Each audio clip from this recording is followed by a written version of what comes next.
오늘도 옆에 계신 분들과 인사하고 시작하겠습니다. 주님께서 함께 하시길 바랍니다. 주님께서 함께 하시기를 바랍니다. 한 주 동안 평안하셨습니까? 저는 여전히 육아를 하느라고 하루하루 고되고 끝이 없는 그런 쉼이 없는 날을 보내고 있습니다. 물론 하나님 주시는 은혜가 더 크죠. 기쁨이 더 크고 자녀가 주는 행복감이 더 큽니다. 여러분들 늘 기도해 주셔서 감사드리고 오늘도 이렇게 주일을 맞아 여러분 오신 모든 분들을 환영하고 축복합니다. 오늘 오후에 저는 이제 옥수동 교회에서 베트남 선교를 마무리하며 이제 강평회와 해단식이 있어서 간만에 바람도 쐴 겸 아주 기쁜 마음으로 다녀오려고 합니다. 베트남 선교를 떠올리면 사실 참 행복하고 은혜로웠던 순간들이 떠오릅니다. 고된 일정으로 굉장히 지치고 힘들었고 또 돌아오는 마지막 날에는 이제 독감까지 걸려서 굉장히 몸을 가누기도 힘들었지만 지금 생각나는 것은 그 모든 힘든 것들이 아니라 아이들의 행복한 미소와 선교 팀원들의 그런 헌신과 기도, 그리고 이곳에 하나님이 계셨구나, 하나님이 기쁨의 미소를 짓고 계시는구나 라는 것을 느낄 수 있었던 아주 은혜로운 시간이었습니다. 그러나 선교에서 모두가 좋았던 점만 있는 것은 아니었습니다. 딱 하나 아쉬운 점이 있었는데요. 바로 언어였습니다. 언어. 제가 안일하게도 베트남어를 딱 두 가지만 외워서 갔던 거예요. 안녕하세요는 신짜오, 감사합니다는 까먼. 딱 이 두 마디만 외워서 갔습니다. 그런데 이 두 가지만 알고 가니까 이제 베트남 아이들하고 아무런 소통을 할 수가 없는 거예요. 내 감정을 아이들한테 좀 표현하고 싶고 마음을 나누고 싶은데 대화가 통하지 않으니까 정말 답답하고 아쉬운 마음을 정말 선교 처음부터 끝까지 금할 수가 없었습니다. 물론 말이 통하지는 않았지만 그래도 주님의 사랑과 주님의 복음이 아이들의 심령에 심겨져 아름답게 열매 맺게 해달라고 간절히 기도하며 그런 돌아왔던 시간이었습니다. 이처럼 우리에게 있어서 말이 통한다는 것은 굉장히 중요합니다. 남편과 아내가 말이 통하고 부모와 자녀가 말이 통하고 친구와 말이 통하고 그러면 얼마나 좋겠습니까? 그러나 더 좋은 것은 바로 주님과 말이 통하고 마음이 통하는 것, 이것만큼 인간으로서 행복한 일은 아마도 없을 것입니다. 오늘 우리가 함께 나눌 말씀도 바로 소통에 관한 주제를 담고 있는데요. 주님은 에바다, 열리라 라고 말씀하셨죠. 이 말씀에 담긴 의미가 무엇인지 우리 모두가 오늘 말씀을 함께 나누며 주님의 음성을 듣고 주님과 마음이 통하는 귀한 시간 되시기를 간절히 바라고 축복합니다. 본문 마가복음 7장 31절은 예수님께서 두로와 시돈과 데가볼리를 지나 갈릴리 호수에 이르셨다는 말씀으로 시작됩니다.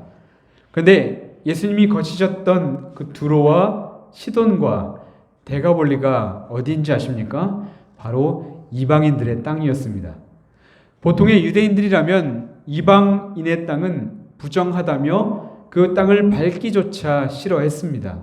그러나 예수님은 이방인들에게도 똑같이 긍휼히 여겨주셨으며 그들에게 다가가 소통하셨고 병을 고쳐주셨고 그들에게 똑같이 구원의 손길을 내밀어 주셨습니다. 이후 예수님의 발걸음은 갈릴리 호숫가를 향하셨는데요. 그곳에서 예수님은 사람들에게 이끌려온 한 사람, 23절을 보니까 귀먹고 말 더듬는 사람을 만나시게 됩니다. 여러분, 귀가 먹었다고 한번 생각해 보십시오. 누구와도 제대로 된 소통을 하기가 힘듭니다. 게다가 이 사람은 말도 더듬는 사람이었습니다. 자기가 하고 싶은 말을 전달할 수가 없는 사람이었죠. 즉, 소통할 수 있는 가능성이 하나도 없는 사람이었습니다. 당연히 그는 공동체 속에 어울릴 수 없었고 홀로 절망의 세상, 닫힌 세상 속에서 살고 있던 사람이었습니다. 그러나 참으로 다행스러운 것이 하나 있죠. 그것은 이 사람이 예수님을 만났다는 것입니다. 이 사람에게 있어서 그 어느 것보다 가장 은혜스러운 것이 바로 예수님을 만났다는 것, 이것밖에 없다는 것이죠. 첫째 성서봉독이었던 이사야서 35장에서 이렇게 말씀합니다. 세상을 구원할 메시아가 오면 소경의 눈이 밝아지며 귀머거리의 귀가 열리며 저는 자가 사슴같이 뛰며 벙어리의 혀가 노래하는 현상이 일어날 것이다. 이사야의 예언처럼 메시아이신 예수님을 만난 이 사람은 귀가 열리고 입이 노래하는 은혜를 입게 되었던 것입니다. 근데 여러분, 이제부터 우리가 좀 자세히 살펴볼 필요가 있는데요. 오늘 본문을 보면 예수님께서 이 병자를 치유하시기 위해 가장 먼저 한 것이 무엇입니까? 그 사람을 따로 데리고 나가서 무리로부터 떨어져 나간 것이었습니다. 한적한 곳으로 데리고 가신 것이었습니다. 왜냐하면 예수님 당시에는 주술사들이 있었는데 이들은 치료 행위를 할 때 사람들을 현혹시키고 또한 자신의 이름값을 높이기 위해 일부러 사람들이 많은 곳에서 이런 치료 행위를 했었다고 합니다. 그런데 예수님은 어떻습니까? 사람이 없는 곳, 일부러 한적한 곳으로 데려가셨습니다. 왜냐하면 예수님의 사역은 당신의 이름값을 높이는 데 있지 않았기 때문이었죠. 예수님의 관심은 오직 이 고통 가운데 있는 한 사람, 이 한 사람과의 1대1의 관계, 즉 인격적인 만남을 통해 이를 위로하시고 치료해 주시길 원했기 때문이었습니다.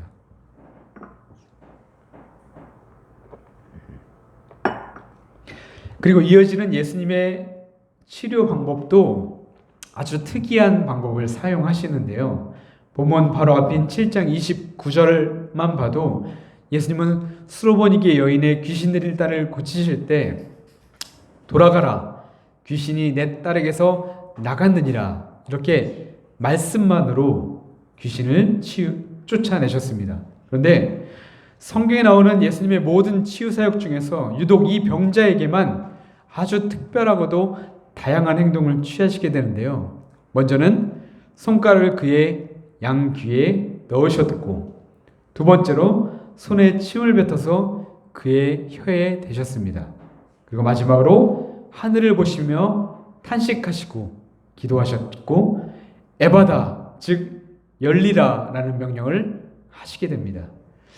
그런데 예수님이 여기에서 침을 사용하신 이 방법 또한 당시 이스라엘 백성들이 사용했던 민간요법이나 또한 주술사들의 방식과 매우 비슷했다고 합니다.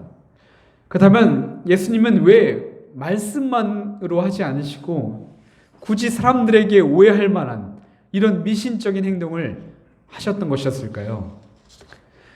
물론 성경학자들의 많은 해석들이 있지만 대부분의 주석가들의 공통된 해석이 있습니다. 그것은 귀 먹고 말이 어눌한 사람에게 믿음을 심어주기 위한 예수님의 사랑의 몸짓이었다라고 말이죠. 그렇습니다. 이 사람은 귀가 먹은 사람이었습니다. 당시에는 장애가 있으면 귀신 들린 사람 취급했기 때문에 아무도 이 사람에게 손을 대려 하지 않았습니다. 게다가 소통의 수단인 수화라는 것도 없었고, 우리 우진 은미 청년이 하는 언어 치료 같은 것은 아주 상상할 수도 없던 것이었습니다. 그러니 이 사람은 오랫동안 누구와도 소통할 수 없었고 홀로 고립된 현실 속에서 체념하며 살아왔었던 것이었죠. 아니, 어쩌면 지금 자신 앞에 있는 저 사람이 누구인지 예수에 대한 소문을 들은 적도 없고 사람들이 자기를 왜 이곳에 데려왔는지조차 모르고 이 자리에 나와 있을 수 있었는지도 모릅니다. 왜냐하면 보통 성경에서 예수님께 치료받은 사람은 감사의 말을 전한다거나 기쁨을 표현했는데 본문의 이 병자는 아무런 반응이 없는 것을 보면 알 수가 있는 것이죠. 그런데 여러분, 반대로 우리 예수님은 이 병자의 모든 상황을 다 알고 계셨습니다. 사랑의 손길로 병든 곳을 친히 어루만져 주셨고, 병자로 하여금 지금 너의 앞에 있는 내가 바로 메시아이며 내가 지금 너를 치유하는 중에 있다 라는 믿음을 갖게 해 주셨던 것입니다. 그렇습니다. 예수님의 손길, 예수님의 몸짓은 그에게 믿음을 심어주기 위한 특별한 사랑의 행동이었고 그 사람과 소통하며 깊은 사랑과 은총을 전해주시는 아주 특별한 소통의 순간이었던 것입니다. 말씀을 보면서 아주 재미나게 보았었던 어떤 책인지는 기억나지 않지만 그 재미나게 읽었던 내용이 하나 있어서 제가 여러분들에게 전해드리려 하는데요. 할아버지 한 분이 암 진단을 받은 것입니다. 근데 진단을 받은 그날부터 이제 할아버지가 이제 충격을 많이 받으셨는지 이제 난폭해지기 시작했던 거예요. 식구들뿐만 아니라 만나는 모든 사람들에게 이제 포악하게 대하기 시작한 것입니다. 그래서 가족들은 이제 할아버지를 돕기 위해 할아버지의 옛날 친구들을 들여보냈지만 아무런 소용이 없었습니다. 어느 날은 할아버지와 절친하게 지냈던 은사들도 들여보내 보았지만 그것도 소용이 없었습니다. 목사님을 보냈더니 목사님도 욕만 먹고 쫓겨났습니다. 상담사를 보냈더니 소용없었습니다. 그런데 한 번은 그 동네에서 할아버지가 가끔 만나던 아이가 하나 있었는데 할아버지가 아프다는 소문을 듣고 아이가 병원에 찾아온 것입니다. 식구들은 걱정 반 호기심 반으로 이제 아이에게 얘야 할아버지가 아프신데 너 한번 들어가 보지 않겠니? 그러자 아이가 예 들어갈게요 대답 후에 그 병실에 들어가게 되었습니다. 근데 놀랍게도 30분 동안 아이가 나오지 않는 거예요. 그러더니 할아버지를 만나고 나오더니 그 이후로 할아버지가 완전히 변한 것이었습니다. 옛날 모습으로 돌아왔던 것이었죠. 태도가 갑자기 부드러워지고 사람들도 만나기 시작하고 이야기도 나눌 수 있게 되었던 것입니다. 사람들이 하도 이상해서 이 아이에게 물었습니다. 얘야, 너 그때 할아버지하고 무슨 이야기 했니? 아무 얘기도 안 했는데요? 아니 네가 할아버지와 30분 동안이나 함께 있었잖아. 너 그때 도대체 그러면 할아버지와 무엇을 했던 거니? 그러자 아이가 이렇게 대답합니다. 네, 저는 그냥 할아버지와 같이 울었어요.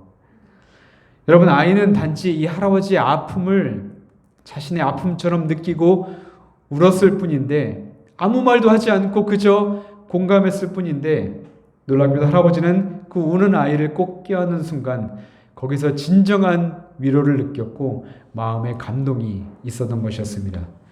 이처럼 마음의 치유는 다른 것이 아니라 진정으로 아픔을 공감하고 함께 나눌 수 있는 사람을 만났을 때부터 시작된다는 것이죠. 근데 여러분, 우리 예수님은 어떤 분이십니까? 오늘 본문을 묵상하면서 계속해서 제 마음을 두드리는 한 단어가 있었습니다. 바로 34절을 보면 탄식하시며 라는 말씀입니다. 탄식하다의 헬라어 에스테낙세는 한숨 짓다라는 뜻으로 거의 신음에 가까운 소리를 의미합니다. 신음에 가까울 정도로 깊은 한숨을 의미하죠.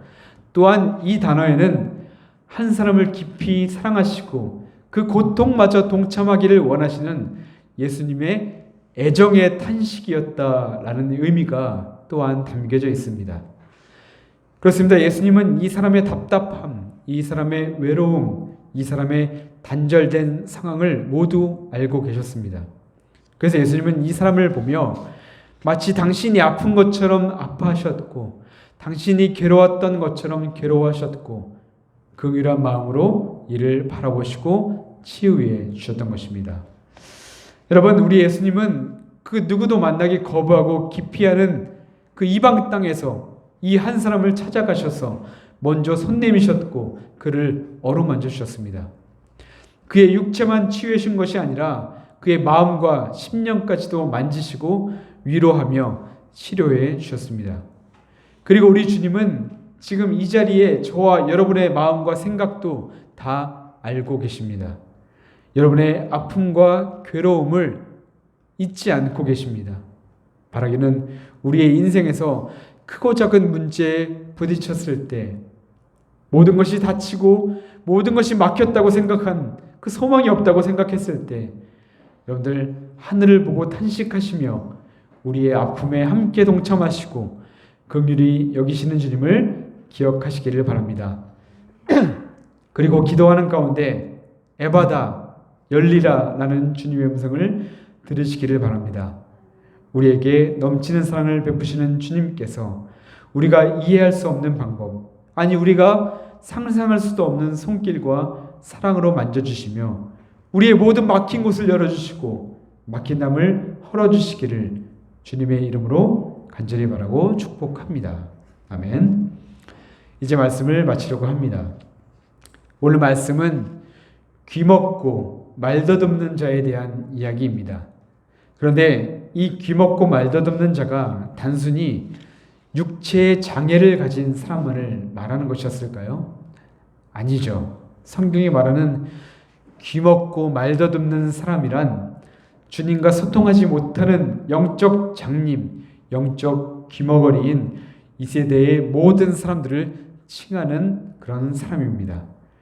우리 모두는 주님의 은혜가 아니고는 귀가 있지만 하나님의 음성을 듣지 못하고 눈이 있지만 하나님이 자신이 죄인임을 보지 못하며 입은 있지만 하나님의 이름을 부르지 않는 영적 장애인들입니다. 그런데 여러분 34절을 다시 보면 우리 예수님은 탄식하며 기도하실 때 하늘을 우러러 보시며 탄식하셨습니다. 왜 하나님은 하늘을 보시며 탄식하셨을까요? 제가 곰곰이 묵상해 봤더니 하늘에 계신 하나님을 바라보며 하나님과 소통이 단절되어 버린 이 인간의 무지와 죄악을 애통해 하셨고 이런 인간을 다시금 하나님과 소통시키기 위해 다시금 이들을 구원하기 위해 짊어질 십자가를 생각하며 이들을 긍휼한 시선으로 바라보시지 않았을까라는 마음이 들었습니다. 오늘 주님께서도 이런 저와 여러분들을 여전히 포기하지 않으시고 긍휼한 시선으로 보시며 이렇게 말씀하십니다. 에바다 열리라. 바라기는 저와 여러분도 예수님처럼 하늘을 우러러보며 그분의 은혜를 구하며 기도할 때 하나님께서 우리의 영의 귀를 열어주셔서 당신의 생명의 말씀, 생명의 복음을 들으며 우리의 믿음의 눈을 열어주셔서 우리의 죄를 대신해 십자가에 달린 주님의 사랑을 보며 우리의 입을 열어주셔서 주님께 감사하고 찬양하는 저와 여러분 되기를 주님의 이름으로 간절히 바라고 축복합니다. 아멘. 기도하겠습니다.